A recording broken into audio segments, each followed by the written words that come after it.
అదే RTV app వార్తల్ని క్షణాల్లో చదివే అవకాశం ఉంటుంది. ఒక న్యూస్ పేపర్, ఒక టెలివిజన్ ఛానల్ మీ చేతుల్లో ఎప్పుడూ ఉంటాయి. ప్రస్తుతం 18 సంవత్సరాల జైలు జీవితం గడిపైతే శివరాత్రి మల్లేశం అయితే ఈరోజు అయితే ఇంటికైతే రావడం జరిగింది. దుబాయ్ జైలు నుంచి అయితే ఇంటికైతే రావడం జరిగింది. వీరైతే ఇక్కడ నుంచి అయితే ఇండియా వారైతే చాలా వరకు అయితే దుబాయ్కి అయితే వలస వెళ్తుంటారు. అక్కడికి వెళ్ళిన వారైతే భాష కావచ్చు, అంతేకాకుండా అక్కడి నియమ నిబంధనలు తెలియకైతే అనేక రకాల చిక్కుల్లో అయితే పడుతున్నారు. ప్రస్తుతం వీరి పరిస్థితి కూడా అలాగే మారింది. కొంతమంది చొరవ వాళ్ళు అయితే వీరైతే జైలు నుంచి అయితే బయటకు రావడం జరిగింది. ప్రస్తుతం మనతో పాటు శివరాత్రి మల్లేశం ఉన్నారు. ఒకసారి వారితో మాట్లాడండి. సార్ చెప్పండి, అసలు ఏం జరిగింది అంటే ప్రస్తుతం మీ పరిస్థితి ఎట్లా ఉందండి?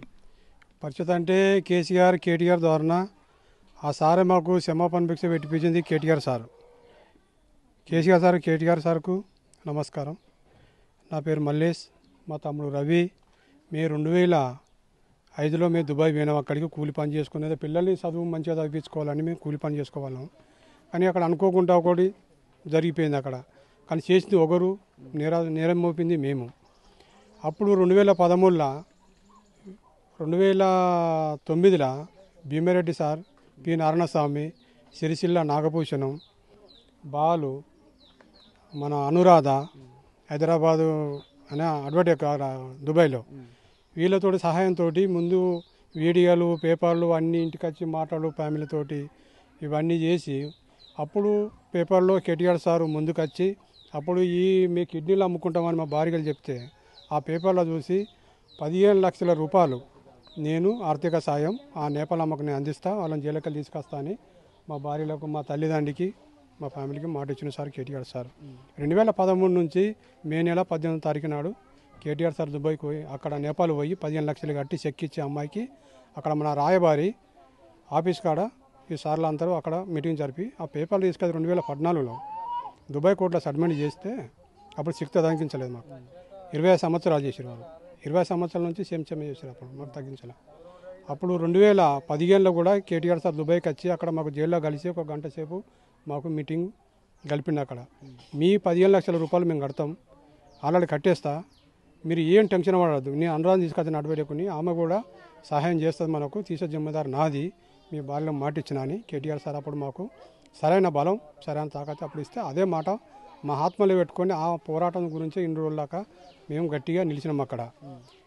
అప్పుడు విలేకరుతోటి భీమారెడ్డి, నారాయణస్వామి, నాగభూషణ సారు, అనురాధ, బాలు మాకు చాలా సహాయం చేశారు. వాళ్ళు మీడియాతోటి, పేపర్ తోటి చాలా చేసి ముందుకు వస్తే అప్పుడు కేటీఆర్ సార్ కూడా మొన్న 2022లో మన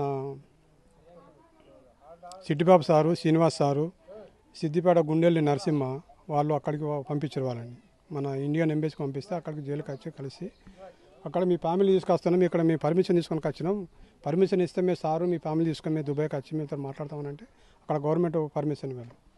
పర్మిషన్ ఇవ్వకుండా సార్ మాకు అర్ధగంట అవసరం లేదు, మాకు ఒక 5 నిమిషాలు 1 నిమిషం ఇవ్వండి, లేదు అందరికి బందే, స్కైప్లో మాట్లాడు, స్కైప్లో అంటే సేమే నార్మలే, అది మాకు అవసరం లేదు సార్ అంటే అప్పుడు బంద్ చేసిన వాళ్ళు. 2023లో ఫిబ్రవరి 4వ తారీఖు కేటీఆర్ సార్ దుబాయ్కి వచ్చి అక్కడ మీటింగ్ జరిపినాడు. నా కొడుకు సీను అక్కడనే ఉన్నాడు. అక్కడ నా కొడుకు కేటీఆర్ సార్ని కలిసిండు. అక్కడ కలిసి మాట్లాడి, బాబు ఎన్ని సంవత్సరాలు మీ నాన్న జైలు ఉండానంటే 18 సంవత్సరాలు అంటే, అబ్బా 18 సంవత్సరాల సీను, ఏం బాధ లేదు, నేను అన్నీ మాట్లాడినా, మన ఎంబీఎస్తో మాట్లాడినా, గవర్నమెంట్తో మాట్లాడినా, మన ఒకటి యూసుఫ్ అలీ అని Kerala Lulu super market Dubai చాలా పెద్ద ఆయన, ఆ సార్ తోటి మనకు డాక్యుమెంట్ పేపర్ ఆ సార్కి అందించిన దారంగా మేము 2023 ఆగస్టు 7వ తారీఖు నాడు నేను అప్లికేషన్ పెట్టుకుంటే అప్లికేషన్ను అక్కడ కోర్టు కొట్టేసింది, కేసుని నిర్ణయించలేదు వాళ్ళు. ఇక మమ్మల్ని వీళ్ళు వదిలిపెట్టారు. 18 అయిపోయి 19 సంవత్సరాలు నడుస్తుందని చెప్పి అక్కడ మేము కూలిపోకుండా అక్కడ జైల్లో నాన్న బాధలు, నాన్న కష్టాలు పడుకుంటాం. అంటే మీరు బయటకు వస్తామని మీరు భావించారు? అసలు ఊహించలే. ఇక మమ్మల్ని వదిలిపెట్టారు కదా, వీడికి 3వసారి నేను అప్లికేషన్ పెట్టుకుంటే కొట్టివేసారు కదా వాళ్ళు, వీళ్ళు వదిలిపెట్టారని మాకు నమ్మకం లేదు. ఎట్లా ఉంటాయండి శిక్షలు, ఎలా ఉంటాయి అక్కడైతే? శిక్షలు చెయ్యని నేరాన్ని కూడా 5 సంవత్సరాలు, 10 సంవత్సరాలు, 15 సంవత్సరాలు, 25 సంవత్సరాలు, ఒక లైఫ్ అంటే జిందగీ జైలు, అతను బయటకు వెళ్ళే అవకాశం లేదు. మాది సదా 25 సంవత్సరాలు. మాకు ఇచ్చింది ఫస్ట్ అప్పుడు 10 సంవత్సరాలు వెనక సిరి ఇచ్చింది, వేరే షేకులది కోర్టు వేరే ఉంటుంది అన్నమాట. వాళ్ళు చేసిన నిర్ణయం, వాళ్ళు చేసిన న్యాయం, వాళ్ళు చేసిన మెందుకలు 15 సంవత్సరాలు, వాళ్ళు ఇస్తే ఎక్స్ట్రా కోర్టు 10 సంవత్సరాలు 25 సంవత్సరాలు శిక్ష అనుభవించి 19 సంవత్సరాల శిక్ష అనుభవించి కేటీఆర్ సార్ మాట ఇచ్చింది మాకు. ఆల్రెడీ ఈ సంవత్సరంలో ఈ లాస్ట్ 2023 లాస్ట్ లేకపోతే 2024లో మీరు బయట ఉంటారని సార్ మాకు భరాసి ఇచ్చి అప్పుడు నా కొడుకుతోటి భరోసా ఇచ్చి మాట ఇచ్చి వచ్చింది సార్. ఓకే, అంటే ఎలా ఉందండి జైలు జీవితం, ఎలా ఉంది అంటే ఎలా ఉంటుంది, శిక్షలు ఎలా ఉంటాయి అక్కడ? శిక్షలు అంటే చాలా ఘోరంగా ఉంటాయి.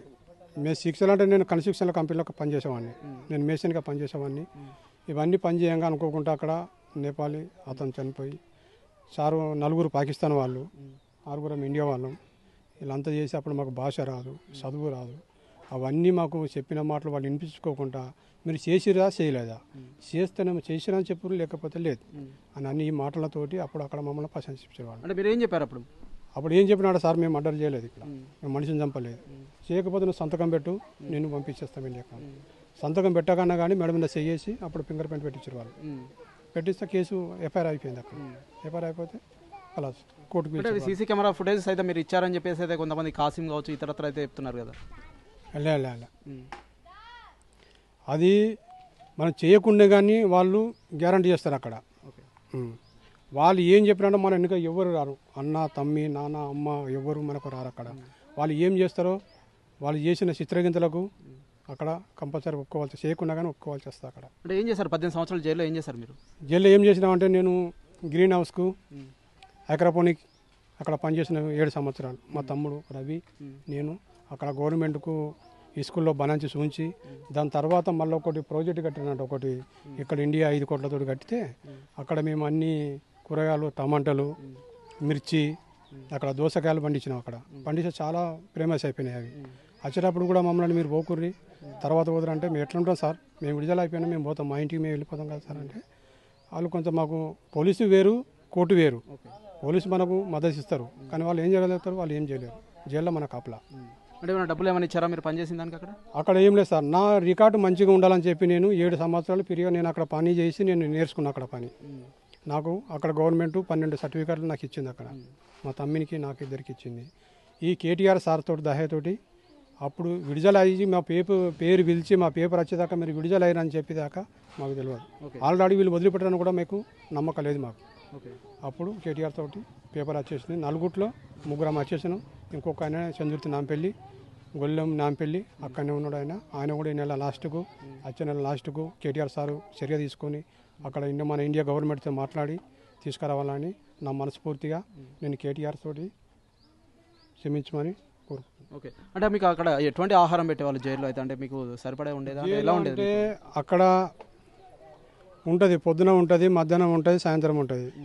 నాస్ట్ అంటే మనం ఏం తింటా తినలేకపోతాం, మన కడుపు ఎంతైనా తినలేకపోతాం. టెన్షన్లతోటి, భార్య పిల్లలతోటి, ఫ్యామిలీ ఎలా తీసుకుని మనం ఇదంతాతోటి మనకు వెళ్ళదీయక టెన్షన్ తోటి మేము అట్లా కుమిలిపోకుండా ఏదో చచ్చి ఏం సాగిస్తాం, మనం బతుకుని సాగించాలన్న కేటీఆర్ ఇచ్చిన పవర్ తోటి, ఆ పవర్ తోటి ఇన్ని సంవత్సరాలు మీకు శిక్షకు అనుభవించి మేము సార్ చేసిన దయ వల్ల మేము ఇంటికి చేరుకున్నాం క్షేమంగా.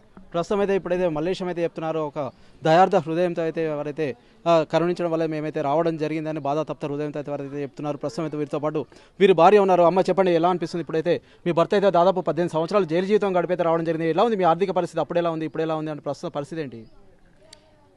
కేసీఆర్కు నా యొక్క నమస్కారం. అప్పుడు కూలి పని చేసుకొని నా భర్త మంచిగా ఉండి నా పిల్లల్ని మంచిగా చదివిస్తా, పిల్లల పెళ్లి చేస్తా అని పోయిండు సార్. మేము రౌతు కొట్టుకొని బతికేటోళ్ళం, మేము వడ్డోళ్ళం. దాని వలన పోయినాక అక్కడ ఏం జరిగిందో తెలియదు. పడ్డాక ఆయన ఒక 6 నెలల దాకా, సంవత్సరం దాకా పని చేసుకుంటున్నాం కదా, మేము ఇంకా జీతం పైసలు పంపుతలేడని మేము అనుకున్న తర్వాత నాగభూషణం ద్వారా మాకు అమ్మ మీ వాళ్ళు జైల్లో పడ్డరని 1 సంవత్సరం దాకా మేము ఉన్నాడా లేడా అని మేము ఇట్లా నేర్చుకుంటూ ఉన్నాం.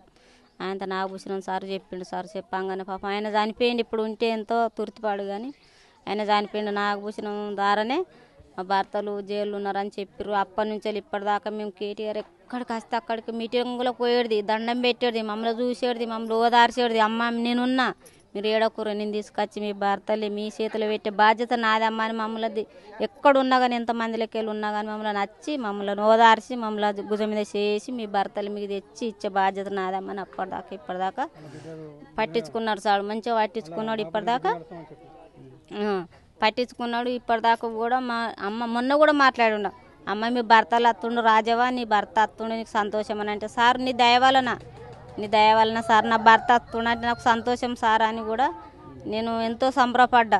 అయినా కానీ నిన్న పోయి మళ్ళీ ఎయిర్పోర్ట్కి పోయి సారే టికెట్ పంపించి సారే వెహికల్ పెట్టిండు పోయి ఇప్పుడు నా భర్తని తీసుకొచ్చుకున్నాను. నాకు ఎంతో సంతోషం. కేసీఆర్ వల్ల ఎంతో సంతోషం ఉంది సార్. ఇప్పుడు కొత్త ప్రభుత్వం వచ్చింది కాబట్టి మాకు ఏదో బతుకు తెరువు గురించి వాళ్ళు కూడా కొంచెం సాయం చేయాలని కోరుకుంటున్నాం సార్. ఓకే.